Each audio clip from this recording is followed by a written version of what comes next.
নবীর হাদিস, তো আমি নবীর হাদিস শুনিয়েছি। শেষ কথা আপনাদেরকে একটা ভাবাবো। ওয়াকাব আইন করেছে দিল্লি সরকার, রাজ্য সরকার মেনে নিয়েছে, তাই তো? দিল্লি সরকারের বিরুদ্ধে লড়াই করলে রাজ্য সরকারের কষ্ট হচ্ছে কেন? একটা প্রশ্নের বিষয় আছে না নাই? তখন রাজ্য সরকার কি বলেছিল? দিল্লি যাও, তাই তো নাকি?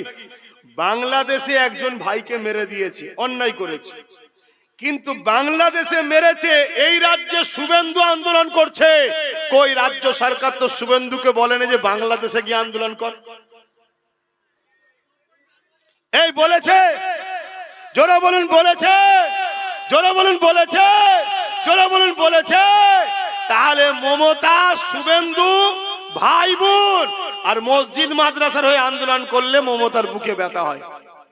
এই কথা শুনছেন না শোনেন না? মনে থাকবে।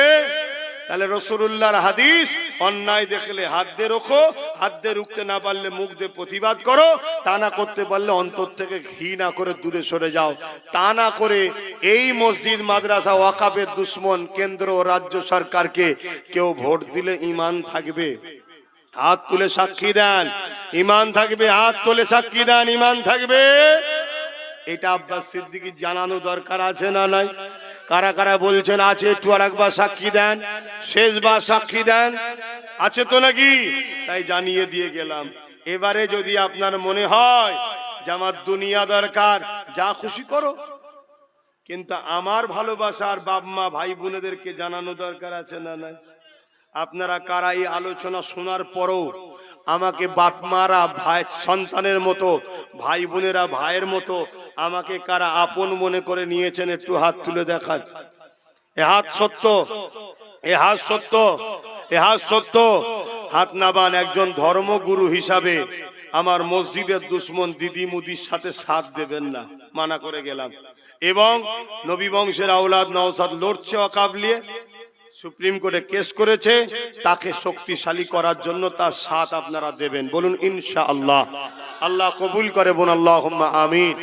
মনে রাখবেন, আপনি যদি আপনার পাড়ার গুন্ডাকে যদি কন্ট্রোল না করতে পারেন, তাহলে কালকের দিন কিন্তু আরো ভয়ানক আসছে।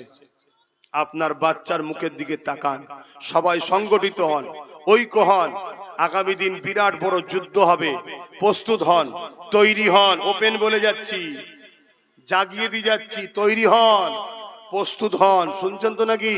নাই হাঁ করে রয়ে যাবেন, চোখের সামনে মা বোনের ইজ্জত চলে যাবে, বাচ্চাকে কাফন পোড়াতে হবে। দেখছেন না প্যালেস্টাইনে কি হচ্ছে? তো যাক, আমি কথা আর বাড়াবো না, এখন দোয়া করব। আসেন সকলে আল্লাহর দরবারে একটু হাত তুলি। আল্লাহুম্মা আমিন। আয় আল্লাহ, যা কিছু